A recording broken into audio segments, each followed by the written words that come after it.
ছাত্রলীগ মানে একসময় আমরা কি দেখছি যে ছাত্রলীগ শিবির ট্যাগ দেয়া বা অন্য ট্যাগিং কালচার আসলে এটা আমরা ছাত্রলীগের সময় দেখছি এবং বর্তমানে ওই একই জিনিস দেখতেছি যে যে লোকগুলো কথা বলছে তাদেরকে ছাত্রলীগ ট্যাগ দিয়ে মেটানো হচ্ছে। মানে যে কাজটা ছাত্রলীগ করছে সে কাজটা এখন অন্য অন্য অন্য অন্য পক্ষ করছে। মানে যেই ক্ষমতায় যায় বা যেই ক্ষমতার স্বাদ পায় সেই তখন নব্য ফ্যাসিবাদ বা নব্য ছাত্রলীগ হয়ে ওঠে। আমরা তো এদের মধ্যে এটাই দেখছি যে সে যদি কোনো অন্যায় করে বা তার কার্যক্রমের জন্য বিশ্ববিদ্যালয়ের প্রশাসন আছে, দেশে আইন আছে, তাহলে আপনারা কেন আইনের আশ্রয় না নিয়ে আইনের হাতে তাকে তুলে না দিয়ে তাকে এইভাবে মব কালচার করে তাকে জাস্টিফাই মানে তাকে পিটাতে চাচ্ছেন, তাকে দফায় দফায় পেটানো হয়েছে। তার মানে যারা পেটাছে তারা কে, তারা কোন অথরিটি যে তাকে তার গায়ে হামলা করে? ইভেন আইনের লোকও বা প্রশাসনও এই এখতিয়ার রাখে না যে কারো বিনা অপরাধে বা তার অপরাধ প্রমাণিত হওয়ার আগে তাকে মারার, তার গায়ে হাত তোলার, যেটা আমরা সোহরাওয়ার্দী উদ্যানে দেখেছি যে তার একটা ছেলের কাছে কিছু পাওয়া যায় না, বাট তারপরে প্রশাসন কিন্তু তার গায়ে হাত তুলছে, তাকে চড় মারছে। একই কাজ এখানে হচ্ছে যে তার নামে শুধু সন্দেহ করা হচ্ছে, যে সন্দেহের বশে তাকে এইভাবে দফায় দফায় পেটানো হচ্ছে। আমাদের কথা, সে যদি অন্যায় করে তার জন্য যথাযথ শাস্তির ব্যবস্থা করা হোক বিশ্ববিদ্যালয় প্রশাসন। এবং আমরা এখানে দেখতেছি যে বিশ্ববিদ্যালয় প্রশাসন তারাও একটা নির্লিপ্ত অবস্থায়, তারা কিন্তু এর কোনো প্রতিক্রিয়া বা এটা নিয়ে কোনো কথা বলছে না। তো বিশ্ববিদ্যালয় প্রশাসনের এই নির্লিপ্ততারও আমরা তীব্র প্রতিবাদ এবং নিন্দা জানাই।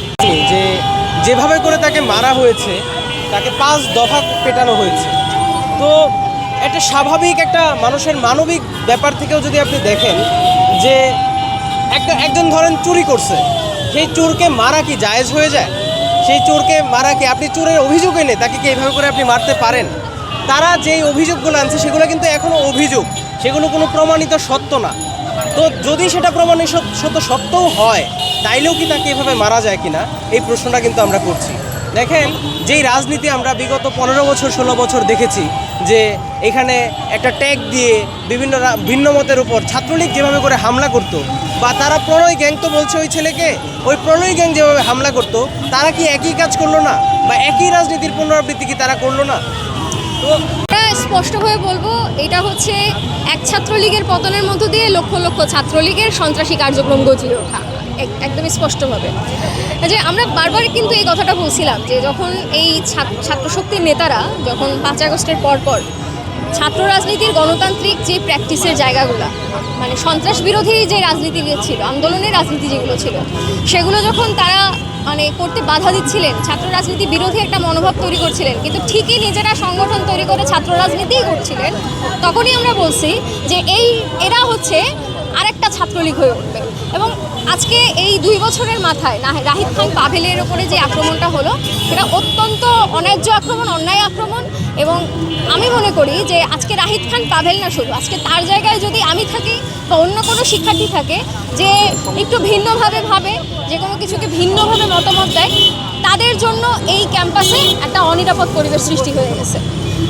এবং এরা মনে হয় যেন একটা ইজারা নিয়ে নিছে যে ভিন্ন মত ধারণ করলেই যে কোনো শিক্ষার্থীকে তারা গায়ে হাত তোলার জন্য একটা লাইসেন্স পেয়ে গেছে। ফলে আমরা এই সন্ত্রাসের রাজনীতির বিরুদ্ধেই যেমন সবসময় আওয়াজ তুলেছি, আমরা গণরুম গেস্টরুমের বিরুদ্ধে যে কথাটা বলতাম যে ক্যাম্পাসে কোনো সন্ত্রাস চলবে না, ক্যাম্পাসে কোনো ছাত্র নির্যাতন চলবে না, ক্যাম্পাসে কেউ ভিন্ন মত ধারণ করলে, মত প্রকাশ করলে তার ওপরে শারীরিক আক্রমণ করা, এটা আমরা চাই না। আজকে সেই দাবিটা আমরা আন্দোলনের পর আন্দোলন করে যাই, কিন্তু কখনোই সেই দাবি প্রশাসন কানেই তোলে না। ফলে আজকে যে ঘটনা, সেই বিচারহীনতার সংস্কৃতির ধারাবাহিকতা আপনি খুব খেয়াল করে দেখবেন।